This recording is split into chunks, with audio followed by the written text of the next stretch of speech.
Vanno difesi i nostri uomini e donne delle forze dell'ordine, non deve essere una difesa di parte, è un dato di fatto, sono delle istituzioni che si occupano della sicurezza di noi cittadini. Dall'altro penso che tutti questi episodi ci insegnano una cosa, che la necessità di dare la possibilità a questi signori di fare il loro mestiere e farlo per bene. Modificare ovviamente le norme, e siamo ancora in un paese nel quale ammanettare un delinquente è quasi un sopruso. Io dico, se c'è chiunque viene fermato e c'è una necessità di ammanettarlo, è giusto che venga ammanettato, perché anche la partita delle manette è una partita fondamentale, visto e considerato che quelle sono un'azione di contenimento che potrebbe evitare un sacco di guai. Il governatore Zaia commenta così l'ennesima aggressione a danno delle forze dell'ordine. 4 agenti di polizia infatti sono stati aggrediti a Venezia dalla stessa persona a poche ore di distanza. Si tratta di un senzatetto rumeno 35enne con problemi psichici più volte segnalato e denunciato. Il primo episodio venerdì alla stazione Santa Lucia, dove l'uomo spesso si aggira cercando lo scontro perché pretende di mangiare nei bar senza pagare.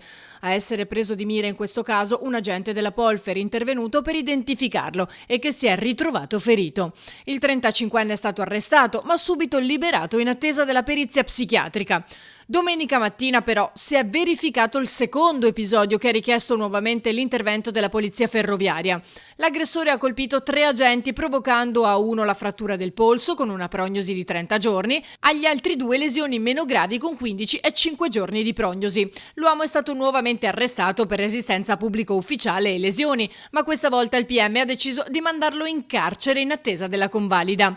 Gli episodi sono stati commentati dai sindacati di polizia, SIULP e SAP, che hanno evidenziato il problema della sicurezza per il personale delle forze dell'ordine, posizione condivisa anche dal governatore veneto, che si mette a disposizione del collega friulano dopo il barbaro omicidio di 2 agenti a Trieste.